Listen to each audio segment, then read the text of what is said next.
तर मग मंडळी राम राम, कशी काय आहे? मनापासून असं म्हणतो की सगळं सुखीत आणि समृद्धी असेल. मित्रांनो, कसं आहे ना, यशाची पायरी म्हणजे कसं असतं की यशाची पायरी म्हणजे चढणं म्हणजे की एक कठीण दुर्दैवी असते. आणि आपल्याला एका तुम्हाला उदाहरण सांगतो मी. एक पेन आहे, पेन लिहितो. किती किती लिहितो पेन, जवळ त्याच्यामध्ये शाई आहे तवरुक लिहितो. आणि एकदा तिथली शाई जर संपली समजा, तर तो काही कामी येतो का आपल्या? नाही येत. मग आपण काय करतो? एक तर कांडी फेकून देतो, तर दुसरी कांडी टाकतो, नाही तर मग पेन फेकून देतो. हे कशामुळे झाले माहिती आहे का? पेनाची आणि कांडीची किंमत सारखी झाली. पहिल्यानं कांडी 2 रुपयाला भेटायची, पेन 5 रुपयाला भेटायचा. 3 रुपयाला पेन, 2 रुपयाला कांडी, म्हणजे सेम टू सेम बसायचं ना. 2 रुपयाची कांडी आणायची, पेन नावाच्या नावा होऊन जायचा. आता तसं राहिलेलं नाही आहे. पेनाची किंमत तितकीच आहे आणि कांडीची पण किंमत तितकीच आहे. त्याच्यामुळं कांडीला किंमत राहिली नाही आहे. डायरेक्ट लोक म्हणतात की आता कांडी आणूच रो, पेन आणणं पडतो. पेन बी 5 रुपयाचा आहे. तर मग मला सांगा तुम्ही, आपली किंमत कशाहून ठरवली जाते? आपली किंमत ठरवली जाते, आपण राहतो त्या लोकांच्या संगतीनुसार. मित्रांनो, तुम्ही जर चांगल्या लोकांच्या संगतीत जर राहिले तर तुम्हाला चांगले शिकवण, चांगलं करिअर तुमचं घडण. मित्रांनो, मी काय म्हणतो माहिती का, आपल्या जीवनात आपण ज्या लोकांच्या संगतीत राहतो तशी आपली वागणूक आपल्यावर लोक संस्कार कसे करतात. मला सांगा मित्रांनो, तुम्ही तुमच्या एका मित्रासंग राहू राहिली गलत नाही आहे. सगळे राहतात आपापल्या मित्रासंग, सगळे एकूण काय संग सगळं. पण मित्रांनो, कसं आहे ना की कसे राहतात की आता त्याला एक व्यसन आहे. व्यसन कशाचं आहे? तो दारू पिऊन राहिला, दारू पितो आणि दारू पिऊन तो पुडी खातो, गुटखा, मावा मैदान ना तुम्हाला, हे सगळ्या गोष्टी खातो तो. मित्रांनो, मग मला सांगा तुम्ही, जर ह्या गोष्टी जर तो आपल्याला जर म्हणत असन की बा तू ही गोष्ट खाय, कशाला खायची मित्रांनो?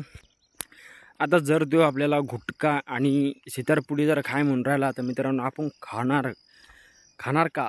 जर आपल्या म्हणण्यापासून जर त्याचं सुटत असेल तर तुम्ही खाऊ शकता.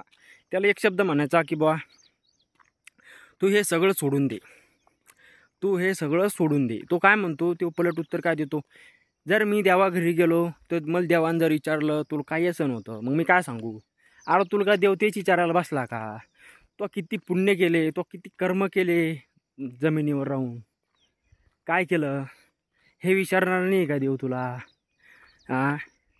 पहिली गोष्ट तर ही आहे, तुम्ही तितकं काम करसान, म्हणजे की तुम्ही चांगलं तितकं काम करसान, कष्ट करून तितकं कमावसान, तितकं चांगली गोष्ट आहे. हे दारू पिऊन जसं तुम्ही पुडी खाता, हे सगळं करून जर तुम्हाला चांगल्या जर गोष्टी भेटायला लागल्या ना मित्रांनो, तर तुम्हाला देवान जर विचारलं तर काय सांगसान? मी गुटखा खात होतो, मी दारू पित होतो, असं सांगितल्यापेक्षा मित्रांनो कसं आहे ना की देवाला सांगायचं मी याच्यापेक्षा बी काही चांगलं काम केलं आहे. असं ऐकलेलं आहे मी मित्रांनो की लोक म्हणतात की काहीतरी व्यसन पाळा. मित्रांनो, अरे काय ती कर्तुती काय राहिली ती आता ही जगात? आता हे काय जग राहिलं का? ही दुनिया राहिली का? एखादा माणूस येतो पुढून चालत त्याच्या पुढं चाललाय तंबाखू चोळतच. अरे पण ते माणूस कोणता? त्या माणसाची इज्जत ठेवी. आणि मग काय चाललंय तुमचं? काल रात्री कुठं होते?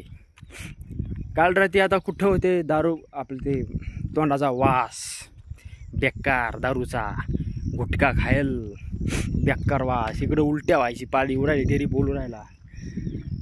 अहो कुठं वाटे तुम्ही? काल काय केलं? काल तुम्ही कशाला पाळायचं यासनी सगळ्या? मग म्हणणं आहे, जिंदगी आपल्याला इतकं चांगलं आयुष्य देईल ना, एखादं झाड आहे. मित्रांनो, पुन्हा डबल एक गोष्ट आहे, मी माळकरी आहे, बघू शकतो तुम्ही. मांसाहार केल्यापेक्षा तुम्ही जर समजा काजू बदाम हे जे खाल्लं ना, तर त्याच्यात जास्त विटॅमिन तुम्हाला भेटू शकते. आणि मित्रांनो, सांगायचं जर झालं तर प्रत्येक गोष्टीच्या मागं एक कारण असतंय, ही गोष्ट खरी आहे. आणि जितकं भेटतंय तितकं कधीच घेऊ नका. जितकं भेटतंय तितकं कधीच घेऊ नका, कारण की पुढं काहीतरी नवीन नाव्य तुमचं इंतजार करत असेल. जितकं भेटतंय तितक्यात खुशी मानून घेऊ नका, कारण की मित्रांनो, एक सरकारी नोकरी राहते, ठराविक पगार राहतो. लयत लय तुम्हाला किती पगार भेटू शकतो त्याच्यात. पण आता सरकारी नोकरीत जाणं शक्य राहिले नाही आहे. खूप जास्त लोक डिप्रेशनमध्ये जाऊन काही कितीतरी वर्ष त्याच्यात गमावतात. कितीतरी वर्ष त्याने त्याच्यात कष्ट काबाड केले तरी बी त्याला फळ भेटत नाही आहे. तर माझं म्हणणं हेच आहे की तुम्ही व्यवसाय करा, कशात तरी जा, म्हणजे की तुम्हाला फायदा होईल त्या गोष्टीचा. मित्रांनो, तुमच्या माहितीकरता सांगतो तुम्हाला की आपण जगायचं आहे म्हणून काम नाही करायचं. मित्रांनो, आता समजा एक हे राहतं, एक जनावर आहे. जनावर पण खाऊन खत करते, आपण पण तेच करतो. फरक फक्त एवढाच आहे, आपण जर काही कर्तव्य काहीतरी दुनियामध्ये काहीतरी नव्या जर केलं तर त्याच्यात चांगली गोष्ट राहते. नाही तर मग चाललंय काय करता हो काय नाही होऊन आसन तसन काय, मग त्या जगण्यात फायदा राहत नाही मित्रांनो. काही तुमच्या रक्ताचं जर पाणी करायचं जर काम पडलं ना एक टायमाला तर करून टाका, कारण की आज उन्हात काम केलं तर उद्या बसून खायची वेळ आली पाहिजेत. असं काम करा. आज काम व्हायचं, संध्याकाळी 50 दारूत घालायचे, 100चं ते काळी थैली घेऊन यायची, गेले आपले 150 रुपये. 150 सकाळी कमवायचे. काय फायदा आहे ते पैसे कमवून? काहीतरी व्यवसाय चालू करा, काहीतरी उद्योग चालू करा. मी असंच एका जणाला म्हणायला गेलो की बा काय कर रे, शाळा शिकलीस? तो मला उत्तर देऊ लागले की तो काय केलं? तर म्हणलो तुपल्याच पायातले गाड मायात तोंडात हाण. म्हणलं चांगला सांगायची लागत नाही राहिला कोणाला. तू काय कमवलं? अर्पण तू तर कमव, मॅनी कमवलं तू तर कमव. जाऊ द्या, आपले विषय चालूच राहणार आहे. मित्रांनो, भेटूया पुढच्या व्हिडिओमध्ये. व्हिडिओ आवडला लाईक आणि सबस्क्राईब जरूर करा. काही जर झाला असं समजा तर मान्य करून घ्या आणि सुधरा.